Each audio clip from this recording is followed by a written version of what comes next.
Nagbabalik ang PTV Balita ngayon. Nagpahayag ng suporta si Commodore J. Tariela, tagapagsalita ng Philippine Coast Guard, kaugnay sa pagpatupad ni Pangulong Ferdinand R. Marcos Jr. sa kadiwa ng Bagong Bayani Mangingisda o KBBM program.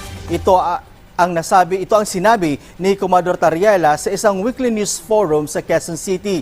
Anya, bukod sa fish carrier, magdadalaan niya ang PCG ng fuel at mga yelo na magagamit ng mga isda na nasa West Philippine Sea. Kasama ang Bureau of Fisheries and Aquatic Resources, naglayag ang MV Pamamalakaya sa karagatan ng Baho de Masinloc para bilhin ang mga isdang nahuli. Layon ito na matulungan ang mga mangingisda sa West Philippine Sea at matugunan ang food security sa bansa.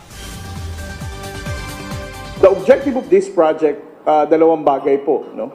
The first one, kung makikita po natin ang mga mangingisdang Pilipino from Palawan, they're already contented with the idea of mangisda sa loob ng territorial sea. No?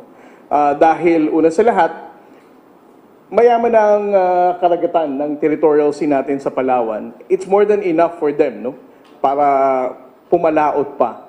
Secondly, ang problema sa kanila kapag they will go further at kukuha pa ng large volume of fish catch, wala naman silang mapagpapasahan because it will have additional operational costs dahil they will travel all the way from Palawan going to Nabotas or Fishport. No?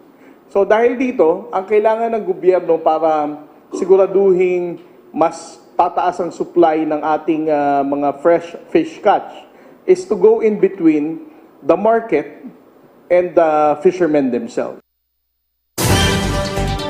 At sa iba pang balita, inihayag ng Department of Social Welfare and Development o DSWD na magtutuloy-tuloy na ang Walang Gutom program at tiniyak na wala nang mahihirap na Pilipino ang magugutom pa.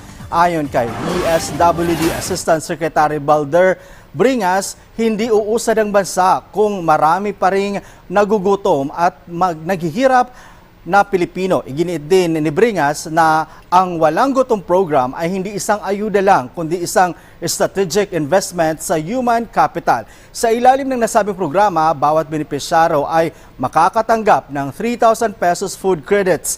Hindi lang ang mga mahihirap ang matutulungan nito, pati na rin ang mga magsasaka, retailers at agri-cooperatives na nagiging redemption points ng Walang Gutom program cards.